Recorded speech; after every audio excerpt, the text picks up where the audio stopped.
나누겠습니다. 저는 대체적으로 교회력에 따른 성서정과에서 정한 본문으로 설교를 이어가고 있습니다. 오늘의 본문도 교회력에 따라 정해진 본문입니다. 믿음이 좋아 보이는 사람들이 주변에 있습니다. 여러분들 주변에도 있지 않으신가요? 참 믿음이 좋아 보이는, 어떻게 저렇게 믿음이 좋을까 싶은 사람들이 있습니다. 그런 사람들의 모습을 보기도 하고, 또 그런 사람들이 믿음으로 기도하고 내린 결정과 일들을 보면서 부러워하기도 합니다. 참 놀랍다. 어떻게 저런 어려운 상황 속에서 저런 믿음을 가질 수 있었을까? 저런 결정과 선택을 할 수 있었을까 생각합니다. 부럽게 다가오기도 한데요. 그러면서 또 동시에 왜 나는 저런 믿음을 가지지 못했나 하는 속상한 마음이 들기도 합니다. 더하여 때로는 그들의 믿음이 왠지 나와는 다른 것 같은 마음에 위축되기도 합니다. 믿음의 장으로 잘 알려진 오늘의 본문 히브리서 11장도 자칫하면 우리에게 그렇게 익혀질 수 있습니다.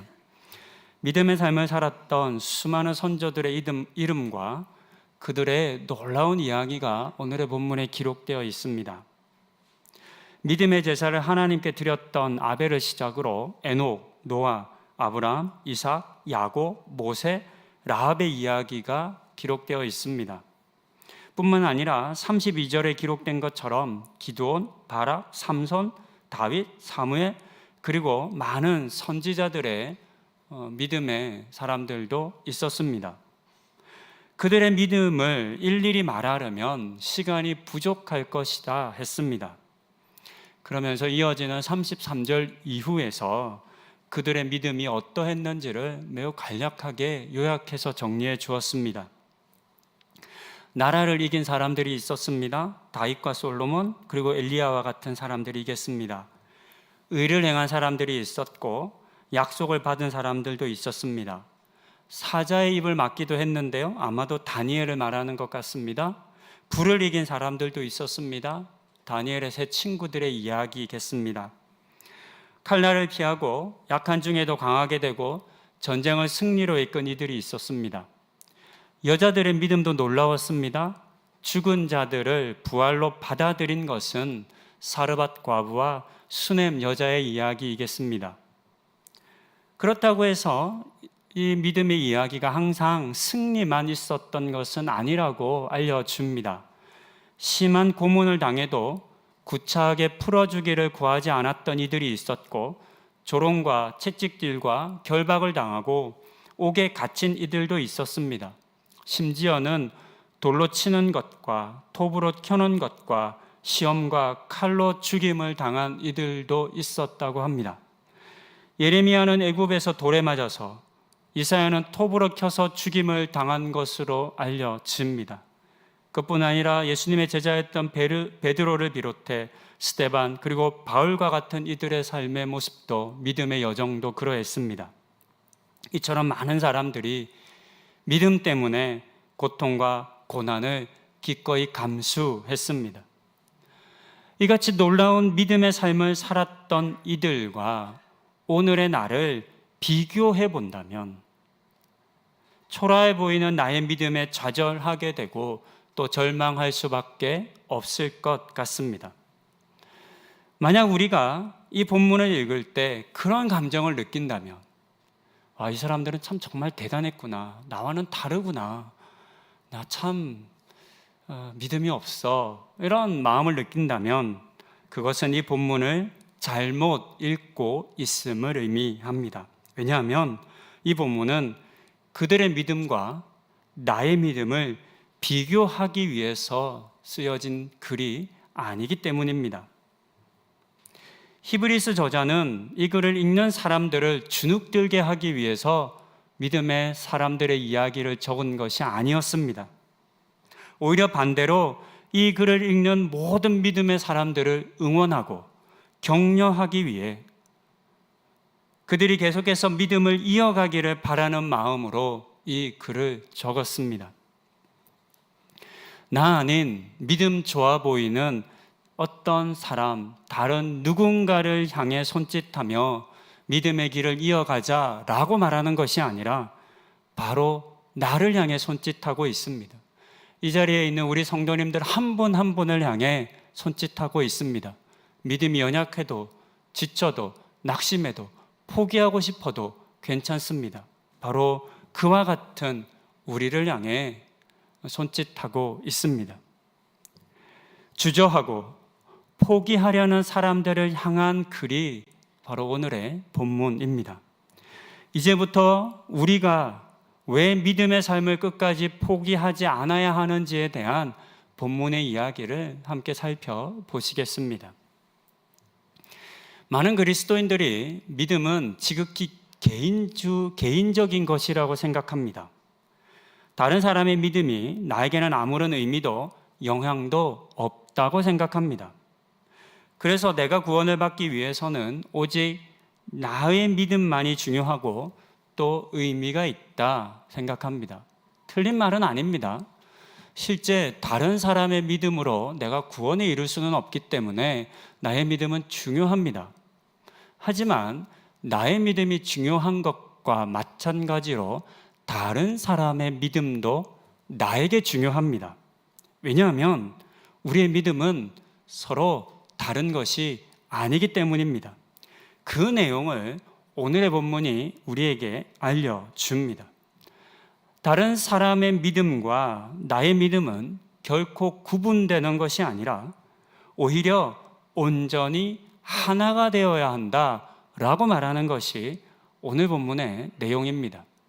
그 내용이 39절 이후에 기록되어 있습니다. 39절부터 40절에 구체적으로 기록되어 있고 그 내용을 이어서 12장 1절과 2절에 이어집니다. 그런데요, 제가 이미 39절 읽었지만 또 지금 성도님들 눈으로 읽고 있으시겠지만 39절 이후의 말씀이 쉽게 이해가 되지 않습니다. 여러 번 읽어도 무슨 뜻인지가 잘 그려지지 않습니다. 이럴 때 우리 성도님들은 어떻게 하십니까? 읽어도 이해 안 되는 본문을 만나면 어떻게 하십니까? 몇 번 읽다가 포기하시는지요? 우선적으로 행할 수 있는 가장 좋은 방법은 다른 성경 번역본을 찾아서 읽는 겁니다. 그러니까 그러려면 다른 성경이 있으셔야 되겠죠? 집에 성경책을 딱 한 권만 두시면 안 됩니다. 저희가 주로 보는 성경책은 개역 개정 번역인데요. 그 책만 있으면 안 됩니다. 제가 추천하는 책은 새번역 성경입니다. 표준 새번역이라고 했는데요. 표준 새번역이 다시 한번 개정되면서 이름을 이제 새번역 성경이라고 했습니다. 새번역 성경 굉장히 좋습니다. 저도 굉장히 좋아합니다.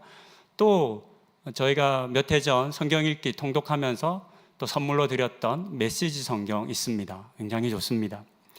다른 성경을 보면 몰랐던 내용도 어려웠던 내용도 좀 더 쉽게 이해할 수 있습니다. 오늘의 본문도 마찬가지입니다.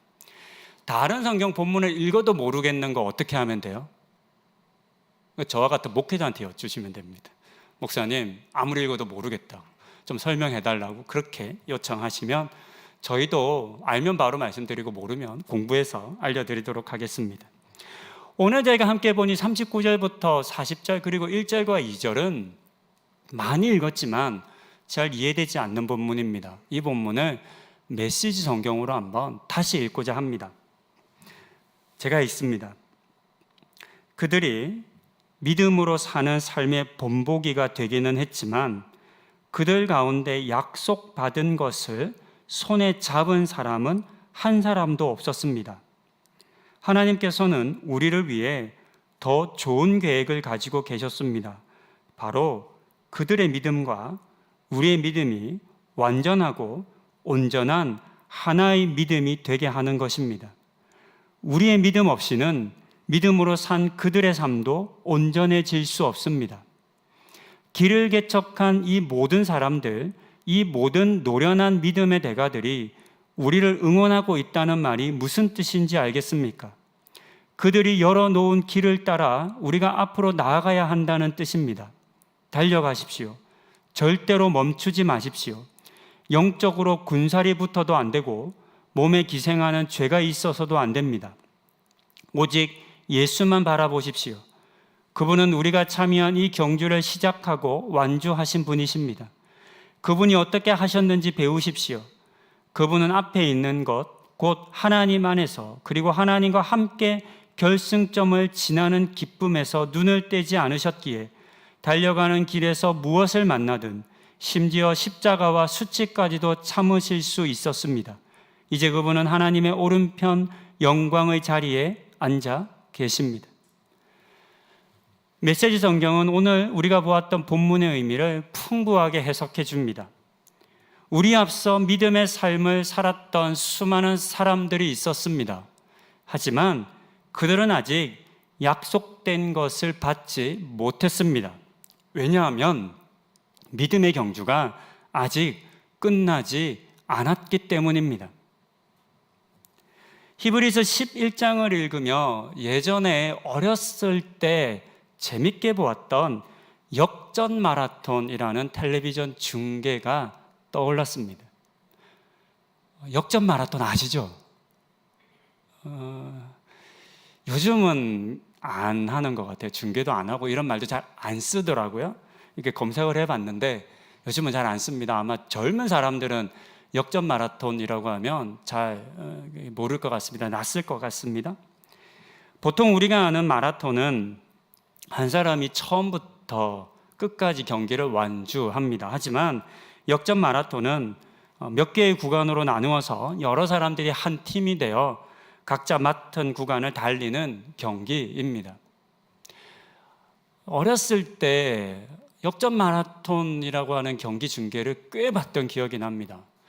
아니 뭐가 재밌었을까 생각을 해봤더니요, 재밌어서 본 것만은 아니더라고요. 어렸을 때는 텔레비전이 종일 방송이 아니었어요. 오전 방송 마치면 오후 4시에 다시 방송이 시작되었는데요, 그 중간에 방송이 없었습니다. 근데 이런 마라톤 같은 굉장히 긴 스포츠 경기가 있으면 자주 중계를 해줬습니다. 그래야 낮에 사람들도 시청하게 만들고 광고도 하기 때문입니다. 역전 마라톤은 굉장히 의외의 일들이 많이 일어났습니다.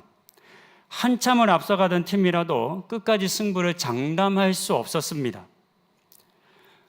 어렸을 때 저는 역전 마라톤의 이 역전이라고 하는 단어의 의미가 뒤처진 선수가 앞에 선수를 따라잡는 것이라고 생각했습니다. 그 말은 역전의 의미가 그 말이 아니라는 의미이겠죠? 뜨끔하신 분도 있으실 것 같습니다. 역전의 의미는 그런 의미는 아닙니다. 과거 역과 역 사이를 뛰어서 또는 말을 타고 공문을 전달했던 행위를 일컫는 말이 역전이라는 말입니다. 이 말을 붙여서 역전 마라톤이라고 붙인 겁니다.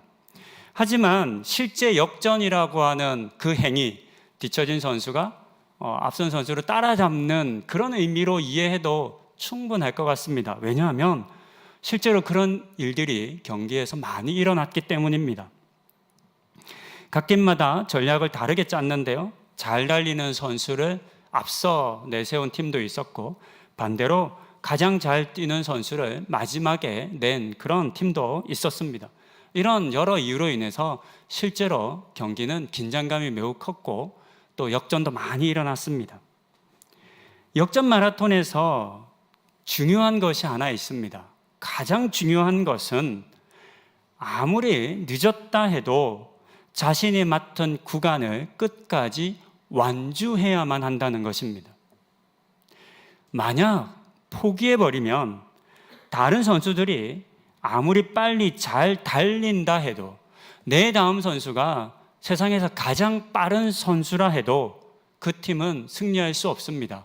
패배합니다. 하지만 끝까지 포기하지 않고 자신이 맡은 구간을 완주하면 그 다음은 그 다음의 선수에게 맡겨집니다. 그리고 그가 다른 모든 선수들을 추월해서 역전해서 이길 수 있습니다. 이런 역전을 맛보기 위해서는 자신이 맡은 구간을 완주해야만 합니다. 여러분들이 역전 마라톤의 선수라고 한번 생각해 보시면 좋겠습니다. 우리들 중에 달리기를 잘하시는 분들도 있겠지만 정말 못하시는 분들도 있으실 겁니다. 어쩌면 여러분이, 이 자리에 있는 여러분들이 속한 팀에서 가장 느린 선수일 수 있습니다. 그런 경우라면 수많은 다른 선수들이 나를 제치고 앞서 뛰어가게 될 겁니다. 뛰면 뛸수록 거리가 벌어지는 그런 경험을 할 수도 있겠습니다. 하지만 그렇다고 해서 그것이 내가 경주를 포기해야 하는 이유가 되는 것은 아닙니다. 내가 잘 못 뛰어서 뒤처질 수는 있겠지만 그렇다고 해서 그것이 곧 경주에서 지는 것을 의미하는 것은 아니기 때문입니다. 이미 말씀드린 것처럼 내 뒤의 선수가 더 빨리 뛰면 됩니다. 가장 마지막 선수가 다른 모든 선수들보다 먼저 결승점을 통과하면 됩니다. 그러면 비록 나는 못 뛰었지만, 나 때문에 우리 팀이 질 것 같은 두려움에 쌓일 수는 있었겠지만 우리 팀은 승리합니다. 히브리서 11장이 말하고 있는 것이 바로 이 사실입니다. 우리 앞서 수많은 믿음의 경주를 달린 이들이 있었습니다. 그들의 믿음의 경주와 오늘 나의 믿음의 경주가 아무 상관없는 줄 알았는데, 그들의 믿음의 경주는 이미 끝이 난 줄 알았는데 오늘의 본문은 우리에게 아니라고 말하고 있습니다. 아직 끝나지 않았다는 겁니다. 그리스도 안에서 우리가 달려가는 믿음의 경주는 나 한 사람이 뛰는 마라톤이 아니라 수많은 사람들이 이어서 달리는 역전 마라톤이었습니다.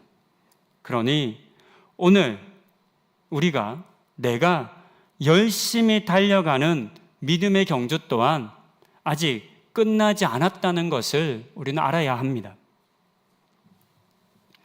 역전 마라톤 경기를 보면 앞서 뛴 선수들은 빨리 경기를 마칩니다. 그러니까 첫 번째 주자, 두 번째 주자, 이런 주자의 순서가 있지 않겠습니까? 앞서 먼저 뛰어서 경기를 마친 선수들은 무엇을 할까요? 경기 다 끝났으니까 집에 가도 되겠죠? 아니면 이제부터 그냥 자유시간이니까 어디 놀러 갈까요? 아닙니다. 그렇지 않습니다.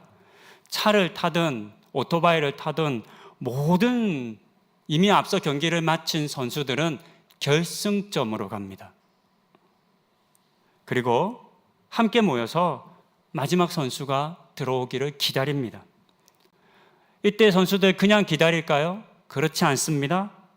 모두가 한마음이 되어 아직 경주하고 있는 선수들, 그리고 경주를 앞두고 있는 선수들을 응원하고 격려합니다. 힘들고 지쳐도, 혹 남들보다 뒤처졌다 해도 포기하지 말라고 외칩니다.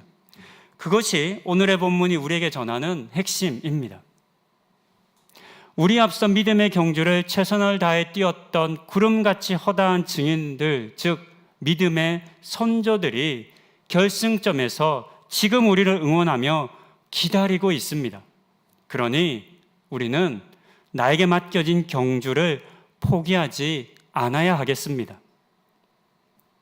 남들보다 믿음이 약해도 괜찮습니다. 크고 놀라운 업적이나 성취를 이루지 못하셨다 해도 괜찮습니다.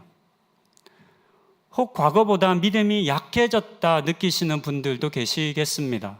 젊었을 때 참 잘했는데, 대학생 때 이런 생각하시는 분들도 있으실 겁니다. 그럴 수도 있을 것 같습니다. 중요한 것은 끝까지 포기하지 않고 지금 나에게 맡겨진 믿음의 경주를 완주하는 것이라는 사실을 우리는 반드시 기억해야 합니다. 또한 우리가 알아야 할 것이 있습니다. 그것은 오늘 우리가 보았던 믿음의 사람들 또한 부족함이 많았던 사람들이었다는 사실입니다. 노아는 술 취해서 자녀들에게 자신의 부끄러운 모습을 보였습니다.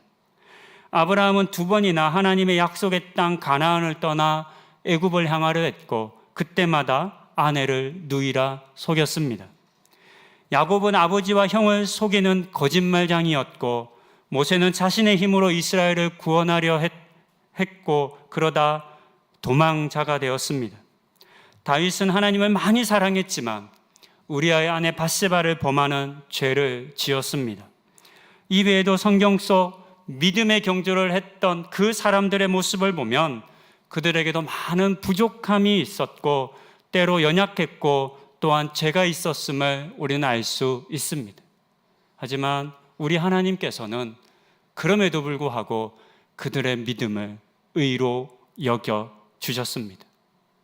그리고 그들은 믿음의 경주를 끝까지 포기하지 않았습니다.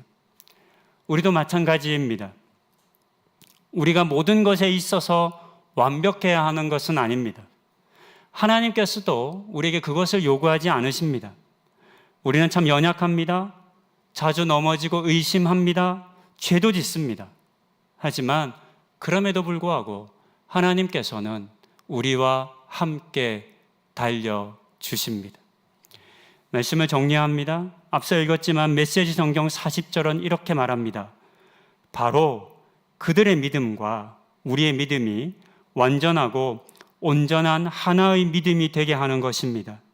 우리의 믿음 없이는 믿음으로 산 그들의 삶도 온전해질 수 없습니다.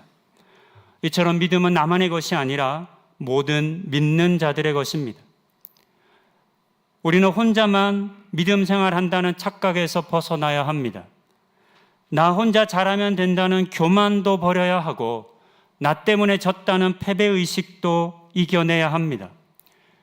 그렇게 그들의 믿음과 나의 믿음이 완전하고 온전한 하나의 믿음이 되게 하는 것이 하나님의 더 좋은 계획이었습니다.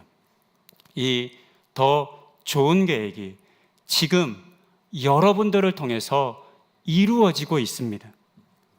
코로나19를 비롯해 여러 많은 일들 속에서 우리는 많은 혼란을 겪었습니다. 혼자 힘으로 감당할 수 없는 일들로 힘들어하기도 했습니다. 뜻대로 되지 않는 일들, 관계 등 많은 문제들이 우리의 믿음을 흔듭니다. 그래서 포기하고 싶을 때도 참 많습니다.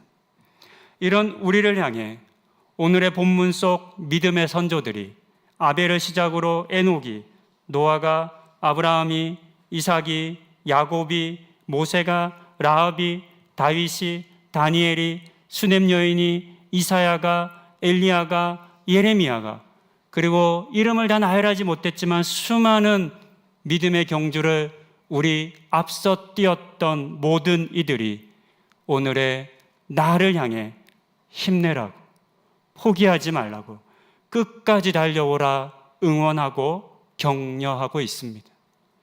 이 응원과 격려 속에서 맡겨진 믿음의 경주를 하나님과 함께 끝까지 완주하시는 우리 성도님들 다 되시기를 권면드립니다. 기도하시겠습니다. 지치고 외롭고 힘들고 그래서 믿음의 삶을 포기하고 싶을 때가 참 많습니다. 내가 그렇게 한다 한들 아무도 신경 쓰지 않을 것 같은 느낌도 줍니다. 하지만 오늘의 본문은 그렇지 않다 말합니다. 나의 포기가 모든 이들의 포기라고 말합니다. 이 자리에 함께한 우리 모든 성도님들, 어떤 어려움 속에서도 연약함 속에서도 믿음의 경주를 포기하지 않게 하여 주시옵소서. 끝까지 하나님과 함께 맡겨진 경주를 완주하는 은혜를 허락하여 주시옵소서. 이 모든 말씀 우리 주 예수 그리스도의 이름으로 기도드립니다. 아멘.